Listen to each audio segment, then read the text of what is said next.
जीवन जीते जीते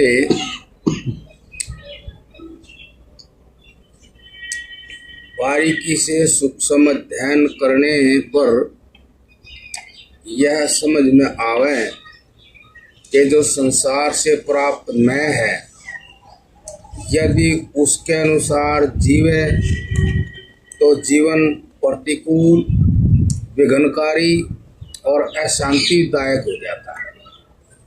और संसार से प्राप्त मैं को मार कर जीवे तो ज़्यादा बेहतर जीवन उस आदमी का हो जाए। और इसमें प्रमाण है एक महात्मा का जी। महात्मा लोक से प्राप्त मैं को कुछ भी तवज्जो नहीं देता, यही उसका धर्म होता है। इसीलिए वो महात्मा काफ़ी बढ़िया और शांत जीवन जी करके अपने लक्ष्य को प्राप्त कर लेता। और यदि ऐसा कोई नहीं करता तो वो मैं सब तरह से पैदा ही होती चली जाती है। आप उस मैं को बनाए रखेंगे तो हमेशा एक वास्तविक मैं को खोते रहेंगे और मिथ्या मैं को बनाते ही रहेंगे। और ये चलने की भी नहीं, क्योंकि भिन्न भिन्न प्रकृति हो जाती हैं यदि धर्म आचरण ना किया जाए तो। और भिन्न भिन्न प्रकृति उस व्यक्ति के व्यवहार में उसको कई प्रकार की दिक्कतें देती रहेंगी, क्योंकि वो उस मैं की अपेक्षा करता रहेगा जो उसने कभी संसार से मिली थी। इस कारण उस के जीवन में एक यही क्लेश रहेगा कि मैं ठहरती नहीं, संभलती नहीं, जैसी वो चाहता रहता है वैसी बनती नहीं। जिसने इस मैं पे विचार करके और इस मैं का त्याग कर दिया, विचार से विवेक से इस मैं को मार दिया, तो समझ लो कि उसकी समाधि लग गई। उसकी जो बुद्धि है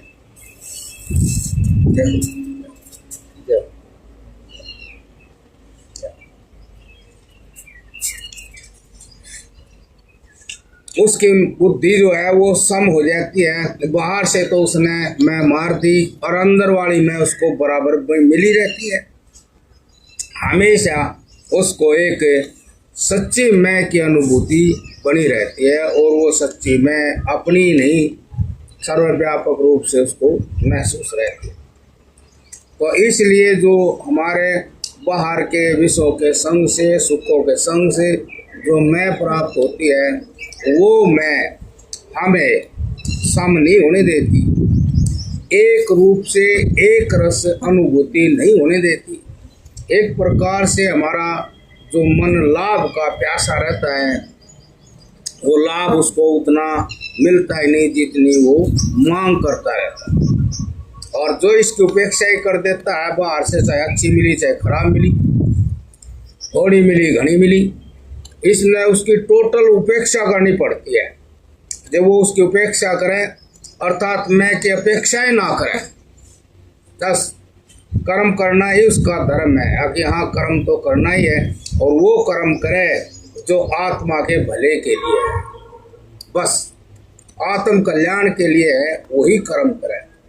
तो उसको फिर वो मैं संसार की किसी प्रकार से जय हो जय हो जय हो जय हो जय। महाराज जी उसी मैं के बारे में यहाँ बता रहे हैं। उसका हक है जो उसके अधिकार। महाराज जी बता ही रहे हैं कि भाई के अंतर्गत ही कर्म करते, विचार द्वारा जय हो, करते ही विचार द्वारा विवेक जगा कर ध्यान में आगे आने वाले दुखों को मैं निर्दोष हूँ पहले से ही ध्यान में देख कर उन्हें अपने मन को उस दुख के कारण को समझकर दुख आ पड़ने से पहले ही टालने का थोड़ा कष्ट सहन करने के लिए उत्तेजित करना और उस संयम के अलग दुख को सहन करने के लिए तैयार करना और सब प्रकार की शंकाओं से हटाकर मन को धारण करना, यह सब समाधि का ही क्षेत्र है। विचार द्वारा विवेक जगाकर ध्यान में, जब मान लो हम अपने मन को शरीर के किसी भी पॉइंट पर ठहरा देते हैं, मान ले कि हमें खाली टाइम मिला हुआ है और हम एक अच्छी प्रकार से जैसे बैठ सकें, उसी प्रकार से बैठ जाएं जिस पर हम थोड़ी ही देर तक बैठे रहें। ऐसे किसी आसन पर हम बैठ गए और हमने अपना मन, अपना ज्ञान, अपनी समझ शरीर के किसी एक पॉइंट पे लगा दी। जैसे ये भी हैं हमारे शरीर में, ये जो गड्ढे से रहते हैं इनका संबंध इस शरीर की हड्डी से भी रहता है।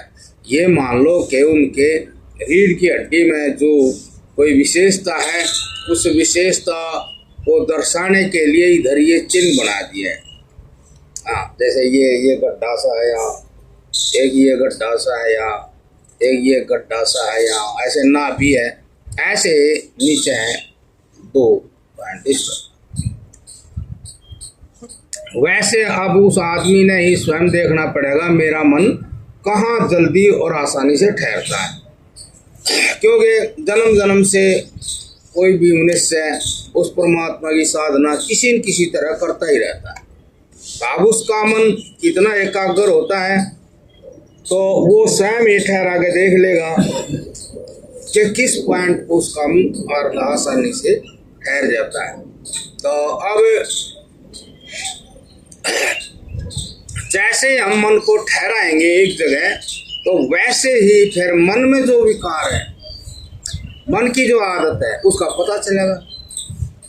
आपने एक आसन लगाया, उस आसन का मतलब ये है कि आपने आसन लगाया और रीढ़ की हड्डी सीधी रखी, गर्दन भी सीधी रखी और सिर भी, और हल्की सी आंख बंद करी और पूर्व दिशा की तरफ आपने अपने शरीर को बैठा दिया।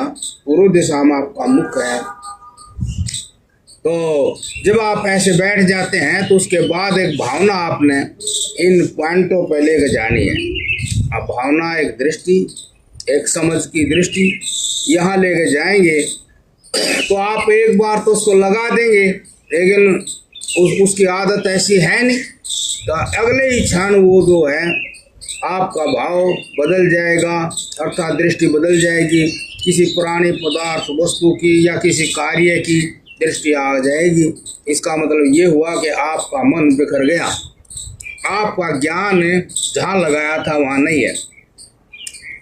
और किसी भी मतलब सच्चाई पर पहुँचने के लिए मन को ठहराना ज़्यादा आवश्यक।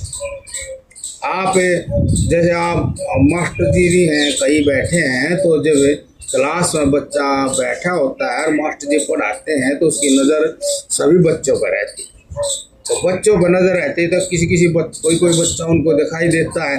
अब जो मैं बता रहा हूँ उसका ध्यान यहाँ है नहीं, इधर उधर देख रहा है, कहीं और देख रहा है, या किसी को कुछ कर रहा, ऐसे देखो। अब ऐसे वो बच्चा रहेगा तो उसकी समझ में तो कुछ आनेगा ही नहीं। इसीलिए जो मास्टर जी है वो कहेंगे भाई तुम्हारा ध्यान कहाँ है, जहाँ हम बता रहे समझा रहे तुम वहाँ अपना ध्यान क्यों नहीं लगाते। क्यों नहीं लगाते का मतलब तेरी समझ में फिर बात नहीं आने की। क्यों कि मन हमेशा एक समय में एक ही वस्तु का ज्ञान करता है, और यही गलती जीवन में सभी आदमी करें। मान ले टीवी चला दिया, बात करे जाएंगे, ऐसा समझेंगे कि हम टीवी देख रहे हैं, थोड़ी देर के लिए उधर देखें जो तो वो आज्ञा का सीन भी उसने देख लिया, देखता नहीं हो। तो लगातार हम किसी विषय पे अपनी नजर रखते हैं तो हम उसका पूर्ण ज्ञान कर लेते हैं। पूर्ण ज्ञान नहीं है, इसीलिए आदमी एक रस सम नहीं होगा। जब उसको पूर्ण ज्ञान हो जाएगा तो उस व्यक्ति को मतलब स्थिरता आ जाएगी, ठहराव आ जाएगा, चंचलता खत्म हो जाएगी। और ये शर्त है कि जब तक आपका ज्ञान किसी भी विषय में ठहरेगा नहीं तो फिर वो उससे मतलब जानकार नहीं बनेगा, मतलब उसकी जानकारी नहीं आएगी उसको कि सही क्या है गलत, अर्थात मैं जहाँ जुड़ता हूँ उसके पूरे तात्पर्य को नहीं समझ पाएगा, उसका क्या मतलब है। तो इसलिए ये बताया गया जब आप कोई भी खाली हैं तो एक आसन लगा लें जिस पर आप ज़्यादातर आसानी से बैठ जाए, और उसमें विशेष ध्यान रखें कि हमारी कमर सीधी रहे, गर्दन सीधी रहे और सिर भी सीधा रहे, हल्की सी आंख बंद हो और पूर्व दिशा की तरफ आपका मुख हो या उत्तर दिशा की तरफ। तो ऐसे आप बैठ जाएं तो बड़े अनुशासन से कायदे से बैठ गए। फिर आप अपने मन को इन्हीं पॉइंटों पर कहीं भी ठहरा कर देखें। अब वो ठहराएंगे तो देखो स्वाभाविक है कि ऐसा काम कभी करा तो है ही नहीं, तो मन इतना जल्दी ठहरेगा नहीं। लेकिन हमने सच्चाई को जानने के लिए, सत्य को समझने के लिए ठहराना तो पड़ेगा।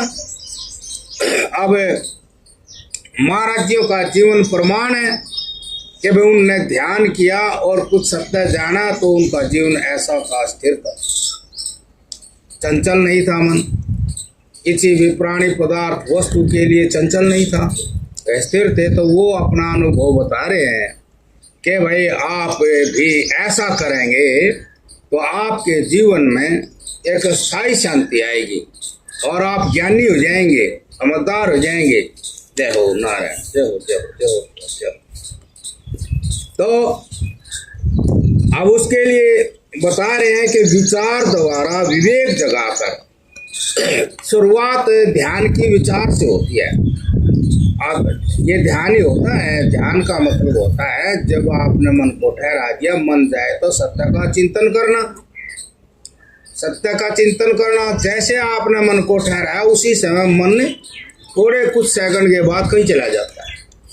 तो आपने वो विचार का मतलब है इस तरह का चिंतन करना।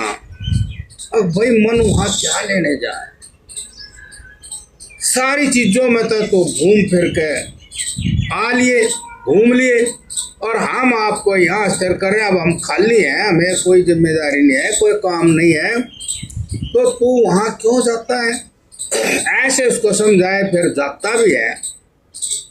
तो जैसा तू इतना चंचल हो रहा है ऐसा वहाँ कुछ सदा के लिए मिलने वाला है नहीं कि भी तू सदा के लिए सुखी हो जाएगा, जो है निर्भय हो जाएगा और मृत्यु काल तक आनंद में हो जाएगा।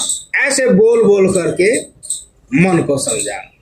अब भाई तू इतनी जल्दी से चल दिया, बिना कहे चल दिया, अपने आप चल दिया, ये ऐसी मतलब आदत बनी हुई कि भाई वहाँ ऐसा कुछ है नहीं, औरों को भी देख लो और तुझे भी अभी तक तो कुछ ऐसी बात मिली नहीं, बस खाली एक ऐसी मन में वहम है और तृष्णा है कि आप उसमें बस हम जो कहे वो करता नहीं और अपने मन की बात ऐसी करता रहे। मतलब इस तरह जैसे आप किसी छोटे बच्चे को समझाते हैं, वहाँ भी इसलिए समझाते हैं कि वो हमारा बच्चा है, गलत रास्ते में ना चला जाए, वो दुख हम नहीं होगा। जैसे उस बच्चे को आप बार बार समझाते हैं, ऐसे ही गए हुए मन को, चंचल हुए मन को आप सत्य ज्ञान दें। ओ मन भी एक ज्ञान का ही रूप है। जब आप बोल बोल कर उसको सत्य ज्ञान देंगे तो ज्ञान के लिए तो मन भटक ही रहा है, और जहां वो जा रहा है उसके बारे में सत्य ज्ञान देंगे, एक सही जो है निश्चय वाला ज्ञान देंगे, तो फिर वो मन जाएगा नहीं। जैसे बच्चा है, बच्चे में इतना बल नहीं जो आपके आज्ञा का पालन ना करे, ऐसे उसको आप बार बार टोकते हैं, ऐसे ही आपने भी अपने मन को बार बार समझाएंगे तो वो सत्य ज्ञान उस मन को स्थिर कर देगा वहाँ। क्योंकि आप ही तो हैं एक प्रकार से समझाने वाले भी और चलने वाले भी आप ही हैं।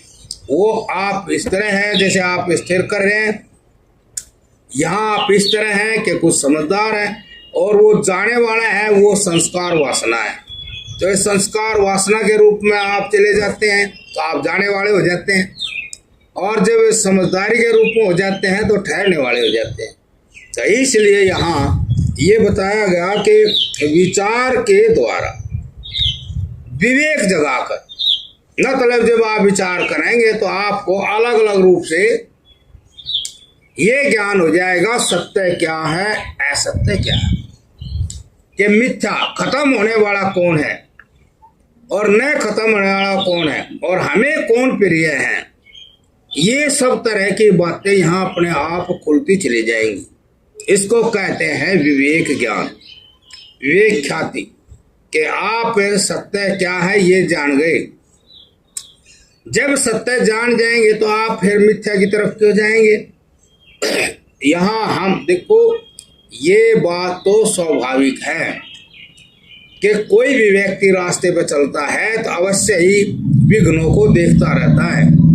आप रोड पर चलते हैं तो बड़ी सावधानी से चलते हैं, इसलिए चलते हैं कि आपको अपना आत्मा प्रिय है। कोई भाई गाड़ी गुड़ी को देखेंगे, गड्ढे उड्ढे को देखेंगे, आप पूरी तरह सचेत होकर चलते हैं। ये भी वही बात है। अब जैसे आप बाहर रोड पर चलते हैं या कोई कार्य करते हैं, वहाँ पूरी सावधानी से करते हैं, ये स्थूल शरीर की बात है। लेकिन अब ध्यान में बैठे हैं तो ये सूक्ष्म शरीर की बात है। और स्थूल शरीर और सूक्ष्म शरीर जब एकाग्रता के दायरे में बन जाते हैं तभी उसको सत्य का ज्ञान हो जाता है। तो यहाँ यही है कि हमने विचार के द्वारा विवेक ज्ञान जागृत कर देना है। मतलब सत्य क्या है, असत्य क्या है। अब आप तो देख ही रहे, जो सत्य आपकी समझ में आता है तो आप मिथ्या वस्तु को धारण नहीं करते। विचार इतना जागृत हो जाए कि बहुत से लोग मिथ्या या झूठ को भी धारण करते हैं, तो वो धारण कर लो, लेकिन विचार इतना बलवान होता है, अब वो उसको दिखा देता है कर ले, लेकिन भुगतेगा जरूर। विचार इतना जागृत हो जाता है, जय अब कर ले जरूर लेकिन भुगतेगा जरूर। तो फिर वो कहेगा जब भुगतेगा तो पता नहीं कितना भुगतना पड़ जाए, इसीलिए फिर वो वहां से पीछे हट जाता है। बिना विचार के मन जागृत नहीं होता, बिना विचार के ज्ञान जागृत नहीं होता। आप देख लो, चाहे समाज में बहुत ही लोग विचार के साथ रहते हो, और जो योग है, साधना है, हमें अपना कल्याण करना है, तो हमने विचार के साथ ही रहना पड़ेगा। चलेंगे विचार के साथ, बैठेंगे विचार के साथ। अब विचार के साथ नहीं रहेंगे ना तो एक आदमी बिना देखे और धड़ाम से बैठ जाएगा, और विचार के साथ बैठेगा तो पहले देखेगा, फिर आराम से बैठेगा, चलेगा तो देखता हुआ चलेगा, नीचे कीड़ा मकोड़ा, गड्ढा उड्ढा। विचार एक आंख है, जैसे हमारे ये दो नेत्र हैं, ऐसे ही तीसरा नेत्र एक विचार है। लेकिन हम विचारों में रहते ही नहीं, विचार के साथ क्रिया करते ही नहीं। यदि विचार क्रिया के साथ जुड़ गया तो हमें उस क्रिया के परिणामों का ज्ञान हो जाएगा, और जिसको परिणामों का ज्ञान हो जाता है पहले ही करने से, तो फिर वो गलत काम नहीं करता। जिसको करने से पहले परिणामों का ज्ञान हो जाए, ये खराब है ये ठीक है, तो देख लो अपने आप देखते आखा तो कोई अपने पैरों पे कुल्हाड़ी मारता नहीं दिखे। तो इसलिए विचार के द्वारा विवेक जगाना, विवेक जगाकर ध्यान में इसी प्रक्रिया में ही हम जो अपने आप में चुप बैठे हैं, मानसिक तौर पर हमारे अंदर बहुत कार्य हो रहा है उनमें, तो इसका नाम ध्यान अवस्था है कि एकाग्रता, मन की एकाग्रता में एक बहुत बढ़िया प्रक्रिया चल रही है। सही क्या गलत क्या, मानसिक रूप से हम बोलते भी हैं और करते भी हैं, मानसिक रूप से क्रियाएं चल रही है ये। तो जब हम ऐसा करते हैं तो ध्यान में आगे आने वाले दुखों को पहले से ही ध्यान में देखकर देखो। मतलब ये ऐसा कार्यक्रम चल रहा है, दूसरों ने तो ये दिखेगा भाई शांति से बैठा है, लेकिन ध्यान में अर्थात उस एकाग्रता में हम ऐसे अपने मन को बोल बोल कर समझा रहे हैं, समझा करके मन को ज्ञान हो गया। और जब मन को ज्ञान हो जाता है तो उसको करने से पहले ही उन कर्मों के परिणाम दुख रूप से दिखाई देने लग जाते हैं, ये बता उन दुखों को, उनके कारणों को समझकर, पहले ही समझकर, दुख आ पड़ने से पहले ही, अभी वह दुख आया नहीं लेकिन समझ गया ऐसा करने से अवश्य ही दुख आकर पड़ेंगे। तो फिर महाराज जी कह रहे कि दुख आ पड़ने से पहले टालने का थोड़ा कष्ट सहन करने के लिए अपने अंदर मनोबल ऊंचा करेगा। अब देखो भाई सही बात है, अब हमने करा तो है नहीं, लेकिन पहले ही हमने उसको मानसिक रूप में ऐसा करके और उसके परिणाम भी पहले देख लिए। तो फिर इन ऐसे कर्म करने के जो कारण है, जो तृष्णा है, जो कामना है, उसको हमने खत्म कर देना चाहिए। जो तृष्णा कि किसी भी वस्तु को देख करके उसके प्रति तृष्णा कामना जागृत हो जाए, लेकिन हमने काम देख लिए और ये जो कामना इस प्रकार की है और इसके परिणाम कैसे होंगे, भयंकर दुखदायी होंगे। तो जब ये दुख हमने ध्यान में देख लिए तो हम उनको टालेंगे, उस कामना को देखते देखते ही मन में शांत कर देंगे और बार बार मन को अपने एक पॉइंट पर लगाएंगे। या दो काम करने पड़ते हैं कि एक तो अपने ज्ञान को यहाँ स्थिर करना, किसी भी पॉइंट पर स्थिर करना, और उधर है मन को उस वासना के, कामना के परिणाम के बारे में समझाना, मन को एक प्रकार से जगाना। वो सो रहा ना विषयों में, कामनाओं में सो रहा, तो एक प्रकार से उसको जागृत करना। इसी को महाराज जी कहते हैं ज्ञान जागना चाहिए, ज्ञान जागना चाहिए। जब ज्ञान कर्म करने से पहले ही परिणाम को अच्छी तरह जान ले और ये परिणाम तेरा क्या हल कर देगा पहले ही जान ले, तो फिर उन कारणों को, कर्म करने के जो कारण हैं उनको वो पहले ही खत्म कर देता है। खत्म करते समय उसको जो भी कष्ट होता है, देखो आप मन को स्थिर करोगे तो भाई उसमें नींद भी आएगी, कमर भी दर्द करेगी, घुटने उठने पैर भी दर्द करेंगे।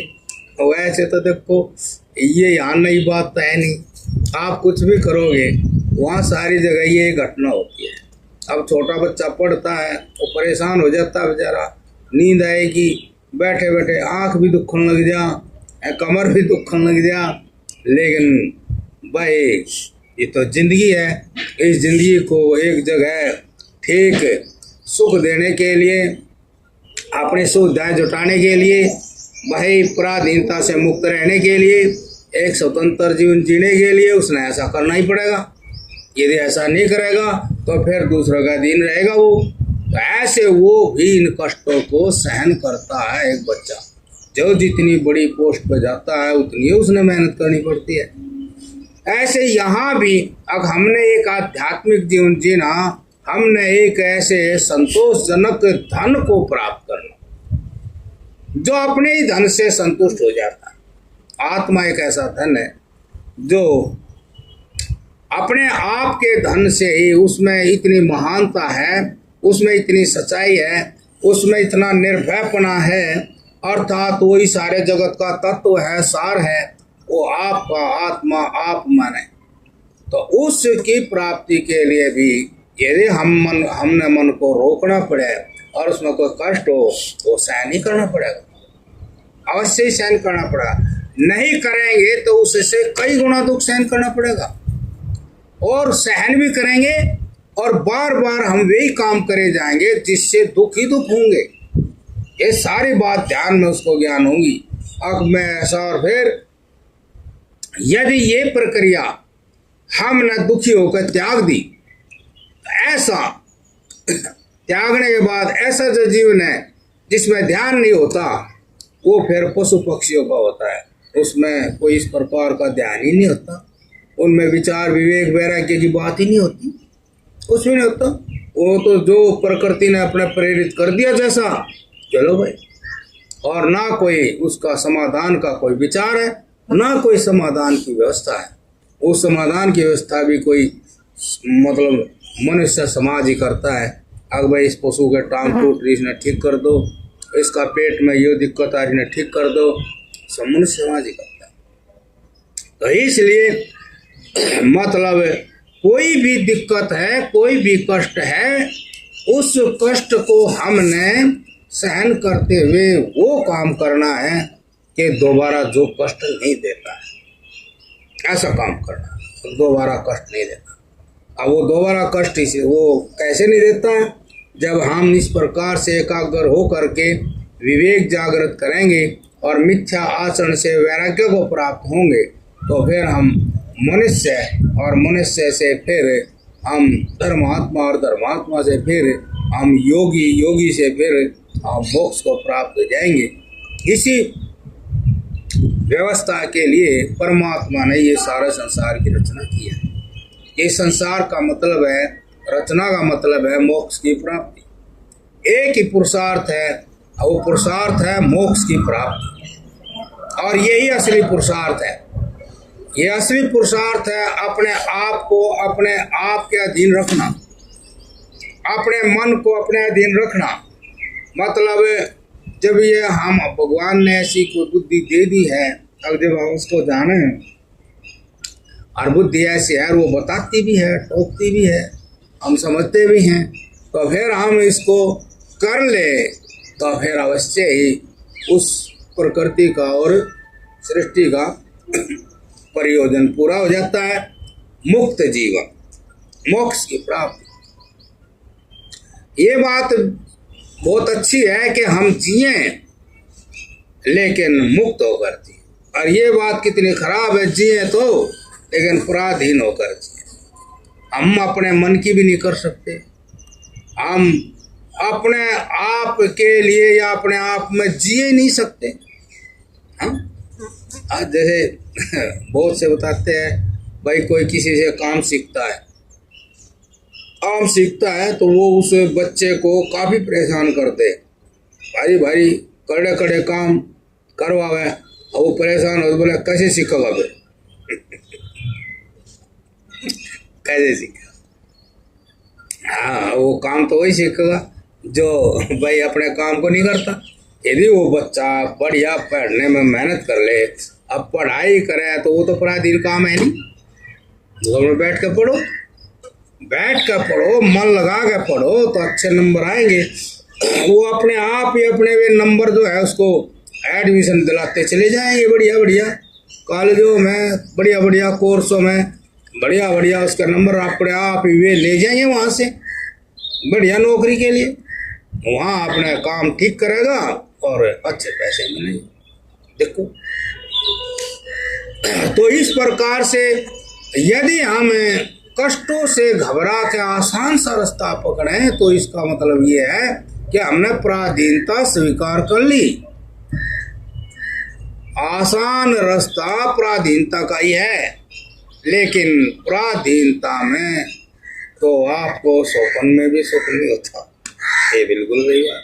पराधीनता तो ऐसी है, अब वो तो दुख ही दुख देती है, दूसरे के अधीन, दूसरे के हवाले रहे तो इसलिए ये जो ऐसा रास्ता है, इस रास्ते में मान लो कोई दुख तकलीफ होती है तो उस दुख तकलीफ से घबरा करके वो धार्मिक रास्ता, कल्याण का रास्ता छोड़ना नहीं है। तो इसलिए महाराज जी यहाँ कह रहे हैं कि सहन करने के लिए उत्साहित उत्तेजित करना, मनोबल मतलब मन का बल बना।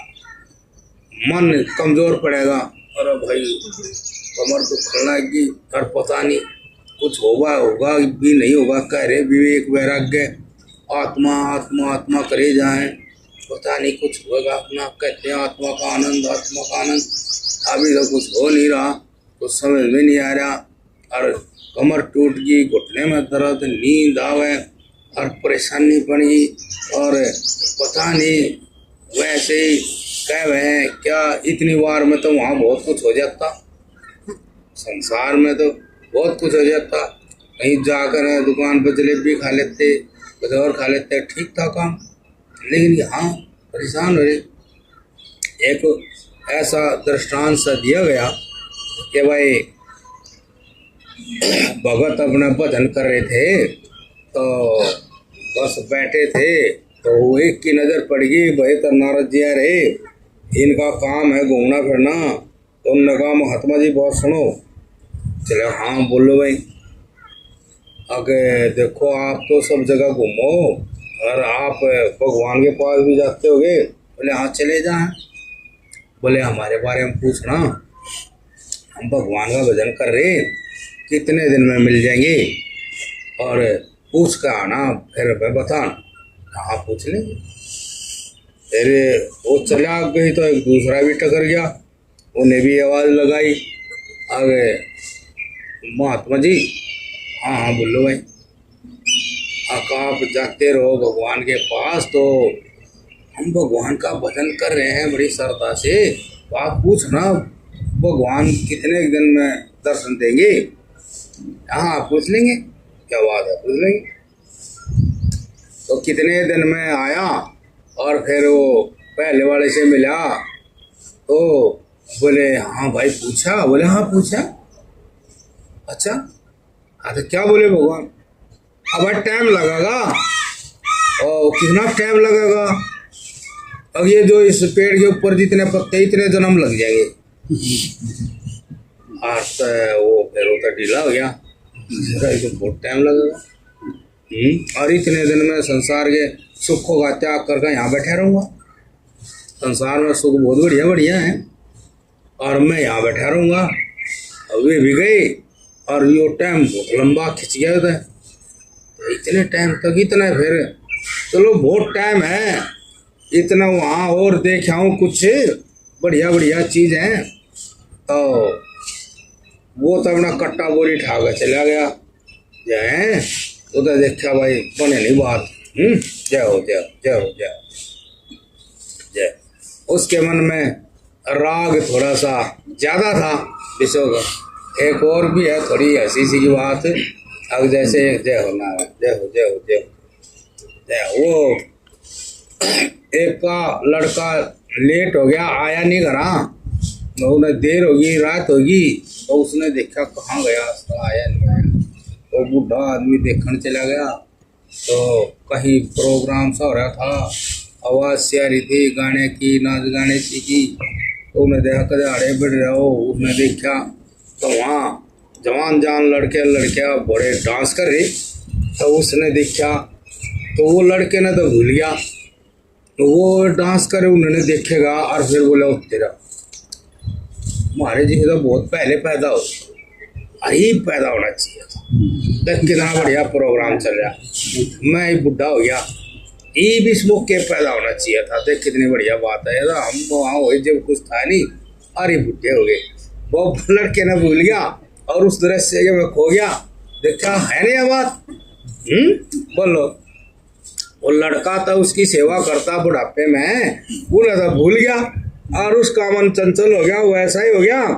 अब भाई बहुत गलत टाइम पे पैदा हुए, ईद पैदा होते है ना। तो ये देखो ऐसे ऐसी बात हो जाए, ऐसे उस आदमी का मन चंचल हो गया, बोला बहुत बहुत बड़े कई जन्म हो गया, कितने पत्ते हैं गिन भी नहीं सकते।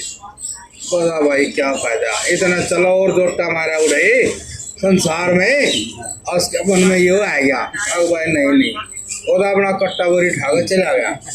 हाँ भाई चलो, तो चल दिया बेचारा, भाग्यन गया, वो दूसरा मिल गया।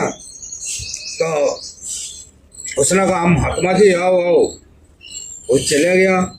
हाँ जी, वो सुनाओ फिर, हमने आपको एक काम कहा था भाई, आप वहाँ हो जाए? बोले हाँ हो जाए। बोले फिर पूछा? हाँ पूछा। बोले क्या? बोले अब भाई टाइम लगेगा, ये जितने पेड़ के पत्ते नहीं, इतने जन्मों के बाद जो है हम दर्शन देंगे। बोले अच्छा बात हुई? बोले हाँ हाँ हुई। अच्छा भगवान ने पता है कि मैं भजन कर रहा? अब हाँ, वो तो आदमी भगवान का भजन कर रहे होंगे, उनमें मेरा भी चक्कर है। बोले हाँ हाँ हाँ। अच्छा कमाल है भाई, मन इतने बड़े भाई, उनका तो हिसाब किताब बहुत लंबा चौड़ा, और बड़े मारे से तो एक भगत पड़ा बहुत प्रिय है। वो आंख बंद होगी उसके थे, और तो उसमें खो गया। बात है, परमात्मा बहुत बढ़िया चीज है। मैं तो कल परसों तक बैठा हूँ भजन पे, और उनने खबर लगी अब वो भजन खराब है और मेरा चक्कर चल जाओगा, और भी सुन रहे होंगे भगत, अब भाई फलाना भी वहाँ भजन, वो भगवान ने कहा कर रहा भाई, कर रहा बहुत श्रद्धा से कर रहा, मेरा जकर होया वहाँ, लोरा नहीं बात सुनी होगी भाई, भगवान की बड़ी कृपा है, चलो जकर तो यार। वो ऐसे खो गया उसमें, वो भगवान ही आ गया वहाँ, भगवान ही आ गया वहाँ। वो बोले भाई भगत आँख तो खोल, तो बेचारा इसी ने बहुत ज्यादा बात मान गया ना भाई, इतने भगत है वहाँ है, और एक से एक बढ़ के, लेकिन भगवान ने जो है मेरा भी ख्याल है, मैंने जान के हुए बोलो इतना ही काफी है, नहीं हमने कौन जाना है, दुनिया भर के भक्त लग रहे। वो उसी में खो गया, और भगवान जो है वहाँ खड़े हो गए, तो बोले भाई भगत जी आंखें तो खोल लो। अब आंखें खोल ली तो देखा तो भगवान है।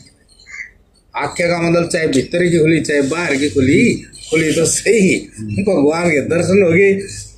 तो मतलब क्या इस बात में सार क्या होया, अब जो जितनी श्रद्धा और लगन और समर्पण भाव से उस सत्य का आचरण करेगा, अपने मन को उसमें डुबो देगा, जैसे उतनी जल्दी परमात्मा के सत्य के दर्शन हो जाएंगे। देखो, और जो आज जिस आदमी के मन में सत्ता रहेगी संसार के सुखों की, वो उतना ही कम भगवान का ध्यान करेगा, बीच बीच में उनका ध्यान लेट वो खुद अपने आप कर रहा। भगवान तो कहने का मतलब भगवान तो इंतजार कर रहे, सब न टोका टक्की रखे हुए घूमते रहे, अरे मैंने भी कुछ याद करे कोई भगत, वे तो हो गए कितनी बार चले जाए, वो काम पर दूसरे पे लगे पावे, भले इसका काम ही नहीं सब पड़ता, आगे तो आगे कितने ढूल लगा रखा काम होगा, यो कर वो करना यो कर, और मेरा तो कुछ ख्याल ही नहीं कर रहा। अब थोड़ा भगवान का भी ख्याल कर रहे, जिसने भाई शरीर बनाया, संसार बनाया, और यह इतनी सामग्री बनाई, एक एक चीज बहुत बढ़िया बनाई, और खा कर बड़े जीव लपेट ले बहुत बढ़िया भाई, बहुत बढ़िया ज्ञान भी दिया, और वो भगवान सब चक्कर काटे जा। परमात्मा तो चाहता है ना कि हमारा भी एक पुत्र पैदा हो, है ब्रह्म ज्ञानी तत्व ज्ञानी, भगवान भी चाहता है। भगवान ने ये प्रकृति के संकर का ईश्वर ऐश्वर्य, और इसका प्रयोजन क्या है? इसका प्रयोजन यही है, आप भी सभी शादियाँ करते हैं, बहुत बाजे बजाते हैं, और बड़े बड़े प्रोग्राम करते हैं, किस लिए? आप अच्छी संतान पैदा होगा।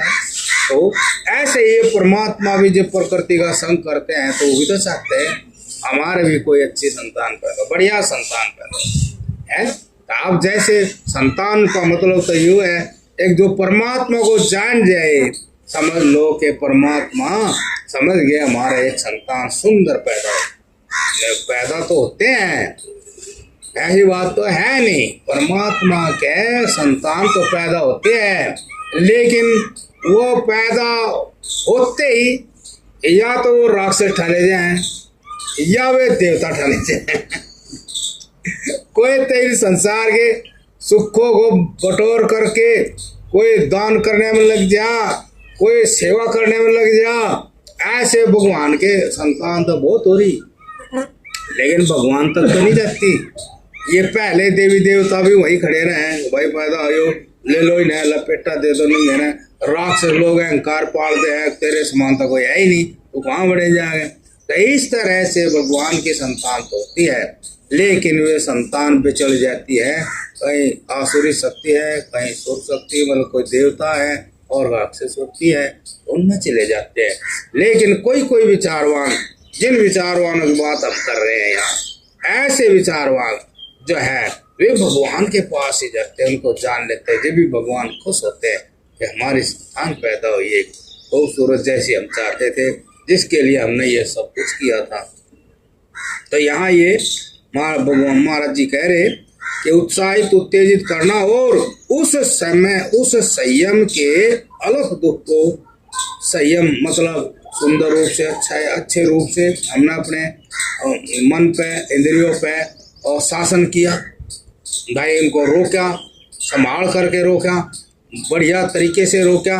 और उनके रोकने में जो हमें कष्ट होता है थोड़ा सा, उस कष्ट को सहन करने के लिए पूरी तरह डटे हुए हैं, तैयार हैं। भाई कमर दर्द कर रही तो थोड़ी झुका कर फिर सीधी कर ले, वह नींद आ रही तो थोड़ी देर न्यू हो जाएगी, कोई बात नहीं। यदि कोई साधु सही भजन कर रहा तो उसको देखा जाना तो बड़ी दलदल में से निकले, उसको नींद आओ तो न्यू करे जाएगा। हाँ तो कमर झुक जाएगी तो न्यू करेगा। तो महाराज जी चेक करते थे ना, वो बात हम बताते नहीं। महाराज जी चुप चुप कर चेक करते थे, अब भाई क्या कर रहे हैं महात्मा है, तो ऐसे बैठे तो वहीं तो पता लगेगा जब ये चुप चुप जब ईमानदारी से श्रद्धा से कौन कौन लग रहा, और बाजा तो नून करे जाएगा। तो महाराज जी कहेंगे वो भगत तो जाएगा नहीं रहा तो सही रहा, अरे बाजा एक आदमी को ठंड बैठ जाएगा तो देखो हाँ इसका ध्यान ठीक है भाई, ये तो कंट्रोल सा कर रहा, उस समय है यो है ध्यान जब जगह जगह, लेकिन अनुशासन का पालन कर रहा, नींद नहीं ले रहा, कमर दुख है तो थोड़ी दुआ फिर सीधी कर ले, यो लग रहा मेहनत कर रहा, और भाई दूसरा नू कर रहा, तो वो चेक कर रहा है। ऐसे अंदर भी भगवान बैठे हैं, अब भाई मेरी किस किस को इस प्रकार से श्रद्धा है, और श्रद्धावान इस कार्य में लगे हुआ।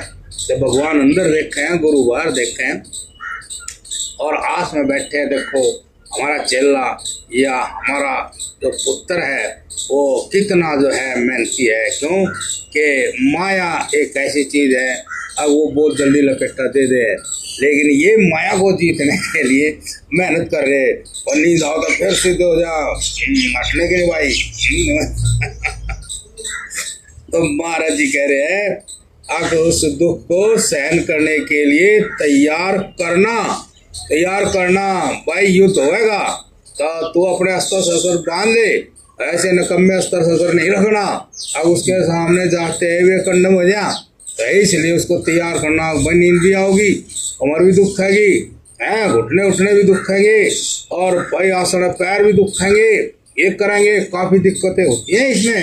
आसान काम नहीं, लंबे समय तक बैठना पड़े और अकेला भी रहना पड़े, असंग रहना पड़े, मामूली बात नहीं है। बस भाई इतना है कि इस मार्ग में हम कष्ट उठाकर फिर कष्ट नहीं झेलते, उस मार्ग में कष्ट उठाते हैं और काम फिर भी वे करते रहते हैं जिनके परिणाम में कष्ट आते हैं।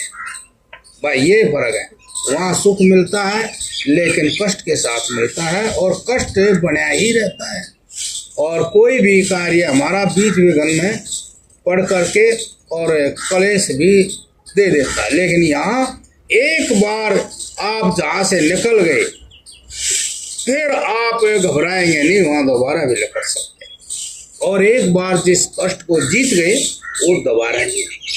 और जो दर्शन होगा आपको वो फिर बार बार ही होगा। एक बार ज्ञान जाग गया तो फिर वो सोता नहीं है। उस ज्ञान के सामने संसार की प्राप्ति तुच्छ है, किसी काम की। मतलब आप ये देख लो कि जिनको तत्व ज्ञान होता है वे इतने सावधान और चेतन ज्ञानी पुरुष निर्भय और प्रशंसनीय हो जाते हैं, अंदर से बड़े खुश हो जाते हैं। लेकिन वहाँ बड़ी मेहनत करने के बाद और जो प्राप्ति होती है वे भय की अनुभूति करते रहते हैं, चिंता की अनुभूति करते रहते हैं, और जो चीज प्राप्त है उसी को संभाल कर और की प्राप्ति की इच्छा करेगा। वो तो संभाल रखी है, और भी प्राप्ति की इच्छा। मतलब ये कर्म ऐसा वहाँ बना रहता है। लेकिन जो साधु मतलब इस तरह साधना करता है, अपने आप को साधता है, तो उसको जो प्राप्त होता है वो वहीं का वहीं संतुष्ट कर देता है, उसको कोई कामना फिर नहीं रहती। इस तरह सहन करने के लिए तैयार करना और सब प्रकार की शंकाओं से हटाकर मन को धारण करना। वो शंका थी ना, अब उसने देखे तो पता नहीं कितने जन्म और भी बढ़ सके। भाई ये कह रहे पेड़ पे इतने पत्ते इनके जन्मों के बाद, तो गारंटी कुछ नहीं और भी बढ़ सके। तो शंका होगी, उठाया अपना आसन और चल दिया। जो उनके मन में संस्कार पड़े थे विषय सुखों के, वे बल पकड़ गए। जैसे उसने देखे वो बहुत इतने में वे बल पकड़ गए। हमारे मन का संकल्प कमजोर होते ही संसार का संकल्प मजबूत हो जाता है, और हम यदि अपना इरादा पक्का रखें तो संसार के संस्कार कमजोर हो जाते हैं। ये इस तरह की बातें साधक में जान लेनी चाहिए। और गुरु सही होगा, चेला भी सही होगा तो बढ़िया तालमेल होगा। गुरु जो बताओगा चेला उन्हें भी पकड़ लेगा, अमल करेगा, और फिर वो उस कार्य की सिद्धि कर लेगा। तो यहाँ देख लो महाराज जी की तो बात कर दी कि शंकाओं से हटाकर मन को धारण करना, मतलब उस बलवान मन को और उस सत्य मन को, जिसने सत्य का ज्ञान है, उस मन को ही धारण करना और करते ही रहना। ऐसा मन को धारण करने से यह सब मतलब ये समाधि का ही प्रबंध चल गया। ऐसा करेंगे जैसे मकान की नींव भर दी, भरत कर दिया, और मकान बेशक नहीं बना, लेकिन मकान का प्रबंध ठीक होने लग रहा, मकान बनने लग रहा है, बन जाएगा यदि हम रोजाना इस तरह काम करेंगे। रोजाना इस तरह जैसे हम जागरूक होकर के और मन की चंचलता के स्वभाव को कंडम करेंगे रोजाना, तो ये समझ लो समाधि चल रही है, समाधि का प्रबंध है। एक दिन हमारी जो बुद्धि है इन सारी चीजों में, भाई सुख दुख में, लाभ हानि में, मान अपमान में, गर्मी सर्दी में, सभी चीजों में बराबर हो जाएगी। वो इनमें एक रस एक सा रहेगी, घबराएगी नहीं, ज्ञान हो जाता है। अब सुख भी सदा नहीं रह सकता और दुख भी सदा नहीं रह सकता, इसलिए उसको ये ज्ञान हो जाता है। इसलिए इन चीजों में सुख हो जाएगा, राजी नहीं होने का वो कह राजी होगा तो फिर रोएगा। इसीलिए वो सुख से भी राजी नहीं होता और दुख से दुखी नहीं होता, कि दुख भी आकर चला जाएगा, रहेगा कौन? ज्ञान आत्मा। तो इस प्रकार से ये सारा का सारा समाधि का समाधान का ही क्षेत्र है, समाधान होता जा रहा है। इस प्रकार से जो है आप यदि ऐसा करते रहेंगे तो समाधि लग जाएगी। क्या टाइम हो गया?